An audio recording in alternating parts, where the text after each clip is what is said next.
જય શ્રી કૃષ્ણ મિત્રો, આજે આપણે સાંભળીશું ચતુર વેપારીઓની વાર્તા। એક ગામમાં કેટલાક વેપારીઓ રહેતા હતા। એમને માલ વેચવા જુદા જુદા સ્થળે જવું પડતું। એક વખત તેઓ માલ વેચવા જતા હતા ત્યારે ઘણું મોડું થઈ ગયું। એમને રાતના અંધારામાં જંગલમાંથી પસાર થવું પડ્યું। કેટલાક લૂંટારાઓએ એમનો માલ લૂંટી લીધો। વેપારીઓ બહાદુર અને ચતુર હતા। એમણે એક યુક્તિ કરી। એમણે લૂંટારાઓને કહ્યું કે તેઓ ઘણા સારા કલાકાર છે। તેઓ એક સરસ નાટક કરીને એમનું મનોરંજન કરશે। લૂંટારાઓએ નાટક જોવા બેસી ગયા। વેપારીઓએ નાટક શરૂ કર્યું।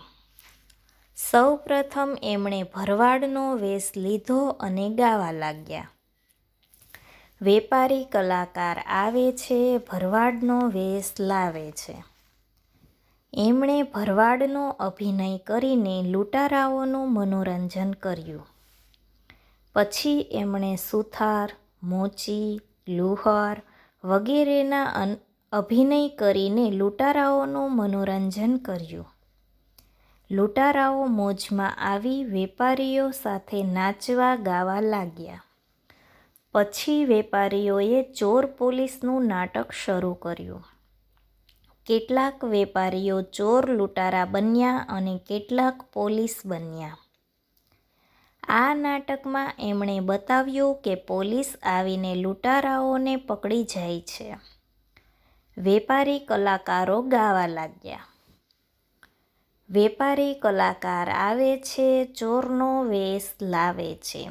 જલ્દી દોડો ભાઈ જલ્દી દોડો, જય પોલીસને જાણ કરો। કેટલાક વેપારીઓ શહેરમાં ગયા અને અસલી પોલીસને લૂંટારાઓ વિશે જાણ કરી। અસલી પોલીસ વેપારીઓની સાથે જ્યાં નાટક થતું હતું એ જગ્યાએ આવ્યા। હવે વેપારી કલાકારો ગાવા લાગ્યા। વેપારી કલાકાર આવે છે, પોલીસનો વેશ લાવે છે। જે વેપારીઓએ પોલીસનો વેશ લીધો હતો તેઓ આવ્યા। લૂંટારાઓ સમજ્યા કે આ તો નાટકનો જ એક ભાગ છે એટલે તેઓ કલાકાર સાથે નાચવા લાગ્યા।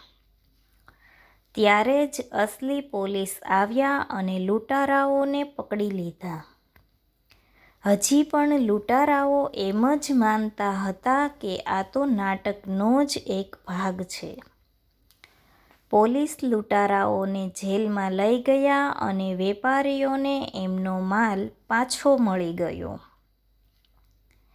આમ બહાદુર અને ચતુર વેપારીઓએ એમનો માલ પાછો મેળવ્યો અને લૂંટારાઓને પણ પકડાવી દીધા।